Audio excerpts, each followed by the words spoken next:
Welcome to Musicians versus the World, the podcast where we explore aspects of music and musician life that may not have been covered in music school. I am your host, Christine Smith, and I'm very pleased to introduce my guests today, music supervisors Deva Anderson and Rachel Lautzenheiser.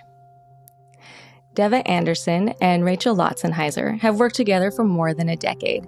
Deva leads the music department at Tom Hanks and Gary Goeztman's production company Playtone, where she has overseen music for all of their productions for over 25 years, including the Oscar-nominated film Greyhound, Band of Brothers, and The Pacific. Rachel has played an integral part of the music department at Playtone as a rising music supervisor whose credits include Masters of the Air, Alaska Daily, and My Big Fat Greek Wedding 3. Deva and Rachel also received 2 Guild of Music Supervisor nominations for Best Music Supervision in a TV drama and Best Music Supervision in a mid-level budget film. They're here to speak with us today about their work on the film adaptation of August Wilson's Pulitzer Prize-winning play, The Piano Lesson. And I'm so excited to talk with them today. So Deva and Rachel, thank you so much for being here, and welcome to Musicians versus the World. Thank you. We're so excited to be here. Nice to connect with you, Christine. Thank you. Thank you so much for making the time to talk with me.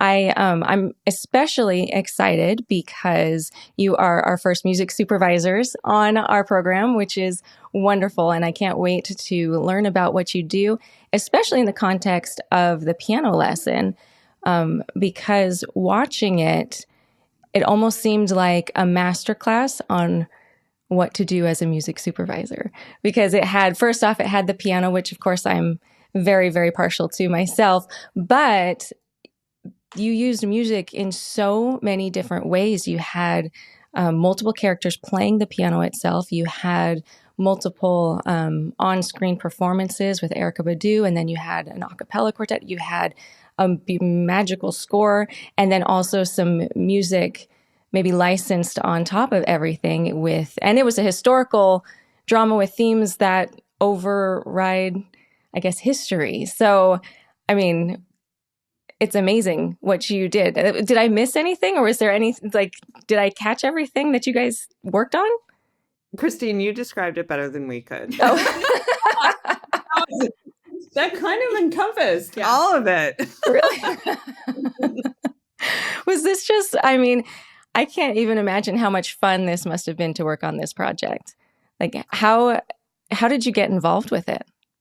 Well, I'll start with that, and then also, to lead into what a music supervisor does. That'd be great. Yeah. Pieces, which we can get to. We're excited to talk to you and, everyone about it. So this was totally a dream project for me and for both of us. Rachel and I have, we're really grateful to be here at Playtone and working on a lot of historical pieces of film and TV taken from literature. But I, in particular, for myself, this was an area of music history which I studied, I've done a thesis on, and absolutely adore the history of Black music from, the slave era all the way through to modern times. So we actually got introduced to Malcolm, the director, through Netflix, made the introduction. And that's usually how it starts, just talking to the director and hearing about their vision and, starting on the road. It usually is, like all kind of creative partnerships, it's if there is kind of a eye to eye and scene of not only how we look at music, but also really hearing his kind of through line of it. So it just starts with a dialogue, at the very beginning stages. We come in as music supervisors in the very beginning stages during the script phases, which is, music supervisors were always on from script all the way through post-production, often through publicity, which is very rare because not all crew members, not all department heads experience a film all the way through like that. Right. And I'll take it kind of the bare bones of, in typical ways, why music supervisors come in and what they do. Great. I mean, I always feel like music supervision is really just like helping shepherd the sonic vision of a director or like key filmmakers. And so we start very early on in the process. And so there's dialogues about like, what are the needle drops potentially? There was early on with key filmmakers and specifically Malcolm on this project, him sending a playlist of all these artists that he loved. So when there were searches going on, we could instantly already kind of key into what his taste was and like what you know what I mean? Like already have that dialogue going, but then tailor it more to a specific search and a specific cue that, for the film's needs. Gotcha. So but yeah, and then so from pre-production to being on set for some of those on-camera performances, being in post, yeah, we're there through the whole process, just, wanting to be in lockstep and help bring their vision to life. And there's many other details, of course, getting to those phases, and we're involved in all all parts of it. That is oftentimes casting if there is musicians on screen, then doing all of the pre-records. We're involved on the technical side of what needs to go into an on-camera performance, which a lot of people don't realize in music supervision. Of course, a lot of the legal and clearance aspect. Depending on the film, we were involved, definitely working very closely with our musicologists on this because it was historically based. There were a lot of difficult copyrights for our clearance person to dig into. So those are some of the aspects just that we're involved in the beginnings. Yeah. So now there are two of you that work with this. What is the benefit of having two music supervisors versus just one handling everything? Well, I'll start that. First of all, not like I love creative collaboration, and that's kind of what we bring to it. Like we know in any kind of togetherness of two people bring different qualities to a project or to a situation, different viewpoints. And music is so subjective, Right. right? Something that you may like, Christine, I may not like. Rachel may love something of this. A director may be attuned to this. And also the vast knowledge that we can bring to the table as two people, it's double reaching. So that's what's so wonderful. Like the creative collaboration, we always start, just as Rachel said, when we start collaborating with the director, we also collaborate together before we send music back. So, and there, it's such a different world now, being able to access music all around the world very quickly. So between the two of us, it's better to have four hands and than just two doing those. So we have a lot of fun with it. Yeah. Yeah. Before we dive into the project itself, what made you decide to go into music supervision? Want to go for it? For me, I always wanted to be involved in music one way or another. Like when I was a kid, I was an avid record collector. I worked in record stores as a teenager. I did college radio. I interned at record companies. And for several years, I worked in the music business side at record companies, management companies, helping bands on the road, doing tour promotion, radio promotion, and worked at a trade magazine. So I was on the music business side for a long time. Yeah. And then I just had a desire to pivot and switch. And it was a time period when it was very segregated, like music and film was over here.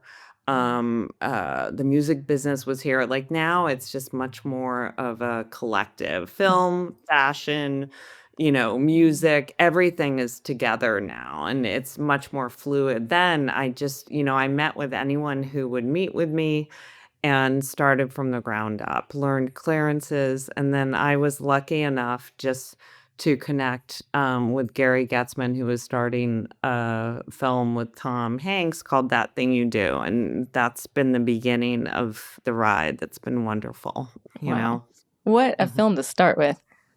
Yeah, it was talk about a dream project, and you know Yeah. Gary Goeztman is one of the few film producers who is also incredibly musically talented. So I really learned from the best. Someone who really kind of jumps in as a film producer and also is musically knowledge. So it's been a fun ride. And then Rachel. Yeah, Rachel, what about you?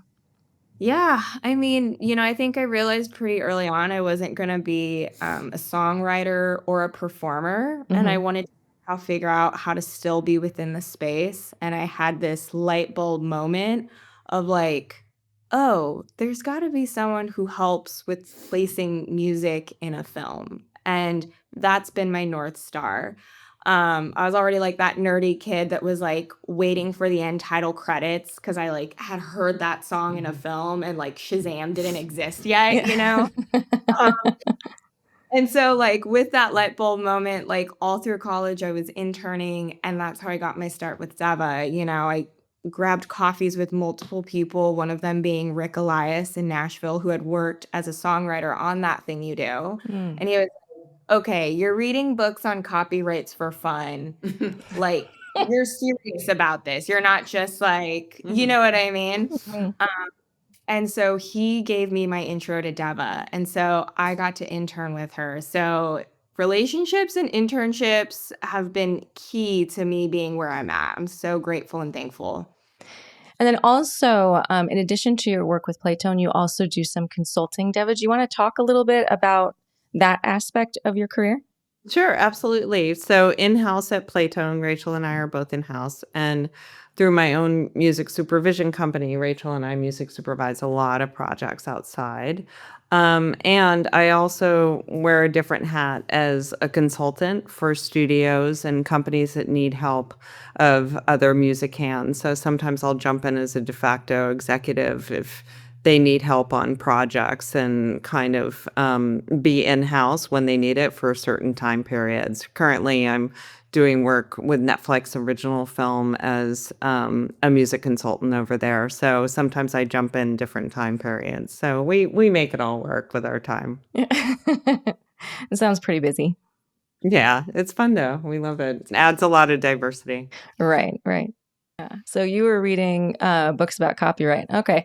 So what's the thing that has surprised you the most about copyright that we should know about? I don't know if this is necessarily copyright specific, but I would say, we do a lot of our own clearances as well on projects. And so much of this job is also relational. You know what I mean? It's, doing your clearances and then realizing, oh my goodness, there's 3% that I haven't yet cleared. And, I've been on projects where I like shoot an email out and I'm like, hey guys, we need to find this 3%. And it's been bought and sold a catalog like over the past 20 years or something, maybe even if it's like from the 40s, like some projects we've worked on. And people, because they know you, because they want this song and they care about the project, they like band together and we find the 3%. And it's it's such a beautiful, like lightning in a bottle moment. You know what I mean? Of like, we did it, Yeah. So I don't know. There's so many levels to this, but also the relational aspect, but then also the very like Excel spreadsheet, like sterile, like numbers, organization. It's all part of it and it's beautiful. And that's part of this job. And I love it. That's beautifully put because there is something about Clarence. It is like a treasure trove of like hunting. And there is kind of a communal aspect of especially, and a lot of people don't know this. And what Rachel is referring to is for a film or TV use, a song does need to be cleared both on the publishing side and the master side.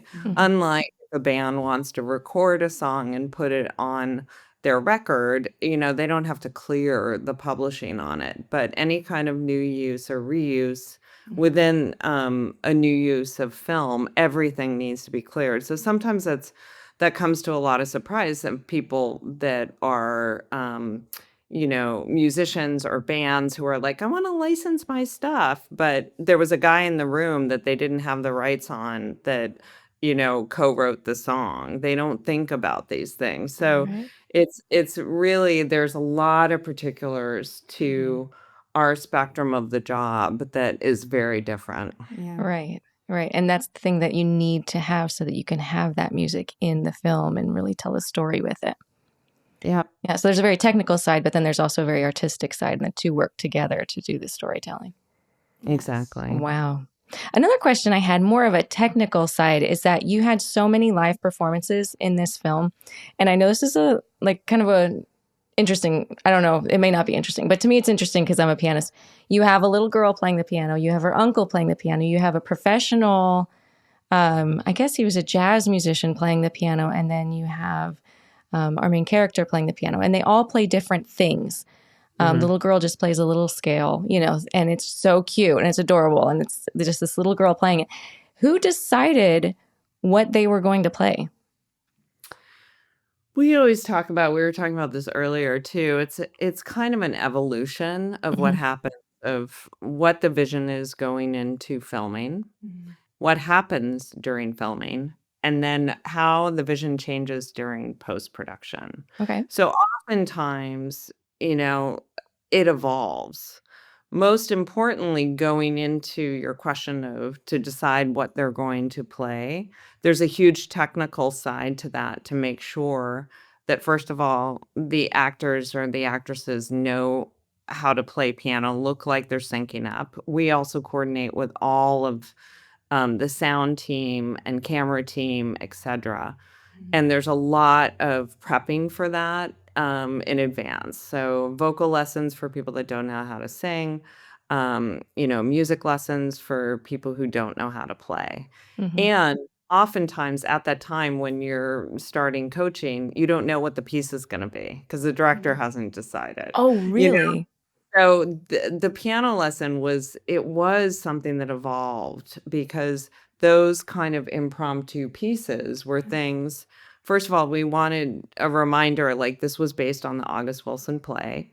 So there was a lot of music in the August Wilson play, and there were things that Malcolm definitely wanted to bring into it. And then there are a lot of new pieces that were developed for on camera, like the Erykah Badu. So there, it was some things where we would hire people in advance to write impromptu pieces, and sometimes it was just for temporarily for filming, knowing we were going to replace it in post-production. I think, just to lean on that, you can talk about the Daniel Debweiler piece itself. Oh, yeah, that one was very powerful. That looked like it was very involved from all aspects. Well, two things I want to shout out before we go into the Tempest part of it. We had an incredible arranger and composer, Matthew Head, who's Atlanta based, and we were filming in Atlanta. And he did an incredible job for a lot of these, really important but small moments. And so again, bringing Malcolm's vision to life of being like, oh, I want a boogie woogie piece. And it's like, there's so many boogie woogie options out there, right? So having someone who was boots on the ground as well, throughout the times, when the little girl, when she's playing, Matt was on set so that if there were any questions that arose, he was absolutely incredible in that sense as well. So again, it takes a village, right, to make these things. So just want to shout him out there. And then, also with the Tempest, I mean, again, back to Deva's point, it evolves, and Malcolm is so visionary. And he was really keyed into how he wanted things to sound. And he worked very closely with Daniel Deadweiler of also her vision and bringing that piece to life. And then the layers of Desplat with his score as well to create this incredible climax in the film.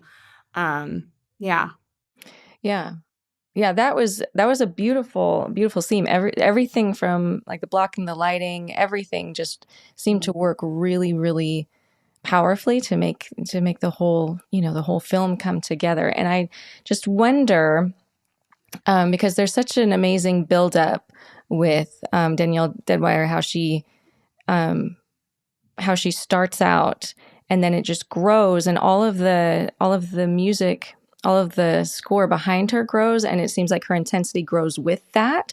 Was the score finished before she started playing and she played along to it? Or how technically did you work out that whole filming of that scene? Well, for that, the actual piano playing on set was, as Rachel said, it was Danielle working with Malcolm of figuring out a piece for on camera. Then in post-production, and to answer, no, there was nothing involved during filming to the score. That came later. Okay. And then there was another phase of it that after the film was edited, Malcolm really knew after editing the film that this piece wanted a different step up of evolution. And there was another pianist who was brought in that he worked very, very closely with to bring that to a different level. And then Malcolm worked very closely with Alexandre Desplat on the score to basically finish it up and work around that piece and with that piece. So those were the 3 different stages. Wow. Okay. So a lot of it was based on the physical performance and things were built up around that. And changing. And changing.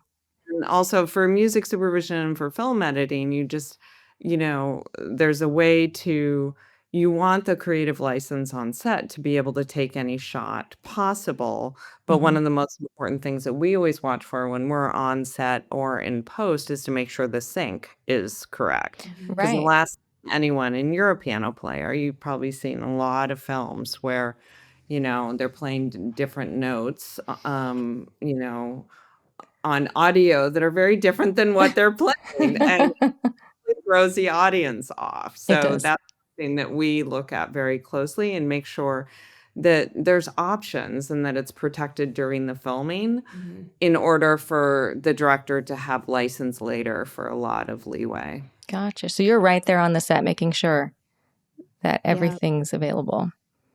I mean, to kind of go into then what I think Deva was talking about also with the Erica Badu of it all, we have an on-camera performance and we knew it was going to be really special in the Crawford Grill. And then, it came about through Malcolm that we found out the incredible Ms. Erica Badu was going to be the performer, which is unreal.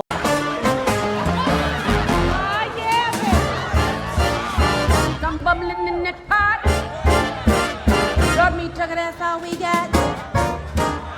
Look butter on that cornbread. Did you hear what I said? Tell your brother get out that bed. Oh, hey, hey, hey.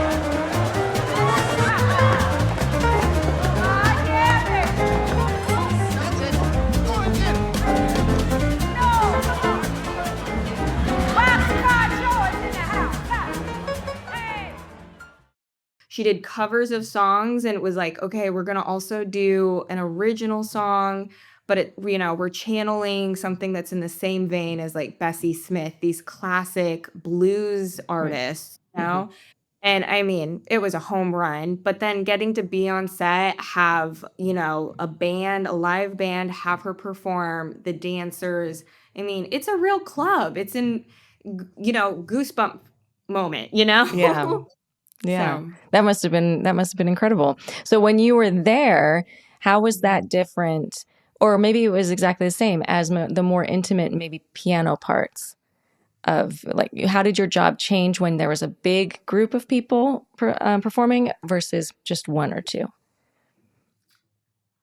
Well, I can speak to the club portion of it all. I mean, it's big. I mean, they're creating a club, and not only just are like, there's 20 dancers in the room, there's all the extras to create this club, there's bartenders, there's, you know what I mean? And so there's a huge portion in those big spaces where I feel like I'm my job there is to make sure that everybody has what they need in terms of like the artists on stage and the people, they're there and they're playing their horns or playing the drums, and we're doing that for hours and hours into the Right. day. Right. And, making sure that they have what they need, even if it's sometimes like my hat isn't staying on my head when I'm performing, and be like, I got you, I'll go find the costumes person. You know what I mean? To, obviously just making sure that like everybody's taken care of. And then also at times being like, hey, we're getting close-up shots, so go all out right now, versus we're actually doing close-ups of like the overall environment. You want to look believable, but like you can't see your fingers right now. Yeah. You know what I Like this is a good time to kind of relax a little bit. Yes. Yeah. So just kind of getting to be a person that's there to be helpful and jump in where needed. And other times, it might even just be as simple as checking in. But there's so many people to make, those scenes believable. And Malcolm is making the key decisions. I just want to be a helpful force in the room. And there's a lot of technical side to that too, because we're dealing directly with the playback operator, the Pro Tools operator. A lot of times these are tracks that are delivered with splits, and sometimes there are changes last minute of the director's vision of what they want to hear, or change a song there. We make sure that happens according to a certain time frame when you're on set. And to make sure all the musicians have their parts, and if they're playing to playback or playing live. And we're also very much in tune with the props and the set dressing in advance. The piano falls under set dressing, so the design of the piano itself, how it sounded, we deal with the piano tuner. All of those aspects in preparation are a big piece of it, especially for the piano lesson, because it is a main character in the play, basically, and the film. Yes, absolutely. So you were involved in all of that. It just seems that it's kind of a behind the scenes hero on making sure that everything goes well with the music. It's You. yeah, because it is. You don't think about it. You honestly don't notice it unless something is wrong, and then it's glaring. Right. Christine, you've noticed it when it's wrong, right? In a bad Oh my film. goodness. So I was watching a show. You're a musician, right? Oh, yeah. I've got to tell you, I was watching a show and someone was playing the piano, and the guy was he was supposed to have lived in like the 1700s, and he was playing a Chopin piece. And I was like, nope, Yep. this isn't it. This is not right. Like, and it ruined it. It ruined the whole show for me. I know, because I'm just a snob that way, but it shows. It's true. Like, those are really particular, I mean, it's the same thing, costumes department, right? Like, if, something takes place in the 1600s and someone's wearing something that is from the late 1800s, it doesn't look right. Right. And it takes you out of the world building completely. Yes. See, I'm going to tell my husband that you said that, because he rolled his eyes when I started complaining about it. No, we get you. Yeah. We get it. Can we talk a little bit about the research that you did? Because Deva, you said this is your dream. This is your thesis. Tell me about the research that you did for this project. Let's see. Well, it was kind of diving back into, like, we always get excited by, I mean, I'll probably like shoot myself for saying this, but challenging projects that, are not the regular type of like shoe-in, and like treasure hunting. Yes. That's what this is like. Yeah. But it's treasure hunting. What was so fun on this one with no limitations. And that's because Malcolm wanted things that were period specific, and a lot of things that weren't. As you noticed, there was a Fela Kuti track, there was a modern day Salt track in the beginning. So it was really like the creative doors on this were completely open. And then some of the research, I mean, we can just speak directly to the Bird, I think, which is interesting. Yeah, I mean, so that was a track that was originally in the Broadway play, and so it was definitely going to be in the film. And so again, going into the copyrights of it all, of like, doing the research, digging into history of like, oh, there's 2 lines from this one song and 3 lines from another song and 2 lines from another song. You have to clear all of them. You know what I mean? And if you don't get clearance on all 3 of them, we can't use those lyrics in that song, and that was a huge part of the play. And so we needed to clear these songs. So again, huge props to musicologists. We had Denise Carver, she's the best. And our Clarence team, Jill and Drew, absolutely phenomenal.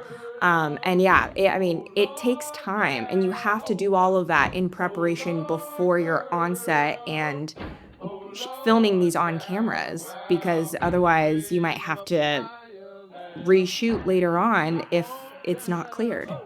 Raise them up higher, let them drop all down. Wow, don't know the difference when the sun go down. Oh, I don't know the difference when the sun go down. Wow, bird in Meridian and she's living at ease. Oh, wow, bird in Meridian and she's... So if you had not found clearance, would you have had to change lyrics or? Yeah, we would have either had to change lyrics or change the song or it would have to be edited and post, which would have been heartbreaking because Berta Berta, it was all the male main characters. Yeah. A lot of them, most of them were in the original Broadway play, and they had that stirring performance of singing it a cappella around the kitchen table. And there's so much history, it gives me chills, of that song, where it came from. And then even just to tag to what Rachel was saying, there was actually a couple lines in that August Wilson penned himself and put in the Broadway play. So while they were all like, what August Wilson envisioned, he actually created this version of the song for the play. So there were all these different versions and copywritten versions, some of them in the public domain, and then he wrote a couple of lyrics. So, it was definitely, as Rachel said, it takes a village. So if he wrote a couple of those lyrics, that didn't fall under the licensing of using the play itself? Like you had to get a different clearance for that song lyric? Did, but for a long time it was a mystery. What are these? And are they the exact lyrics that he wrote, So it was, it's a lot of piecing together. And those are things that fall under different clearances for Broadway plays. Like I was saying, things need to be under a different type of clearance for film and TV. Because of it's like a live performance versus a recorded or filmed performance. Is that why? It's different clearance for clearances. A different new use of in film and TV. Yeah.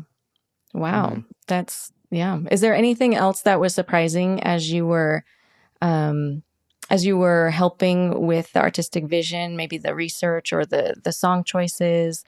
Is there anything that surprised you as you were working on this? I mean, maybe it shouldn't have surprised me because, like I said, we got that playlist early on. But we, as a team, work on so many historical projects, and we're always working within, the guidelines that we receive from the key filmmakers and directors. And so often it has to be historically accurate. Right. And so there's a lot of crate digging and like triple checking all facts to make sure that we're not putting something that's from 1947 in a 1943 project, right? Right. And so I think it was getting to use a different creative muscle that Malcolm was so open to a variety of source music, again, like she said, from the Salt track to Mary Lou Williams to having the Gospel Clouds, which is like a psychedelic gospel track in there, to finishing it off with Frank Ocean. Right. Like it was such a fun experience to just flex different creative muscles because Malcolm was taking really strong swings and taking creative liberty and making a home run. So Yeah.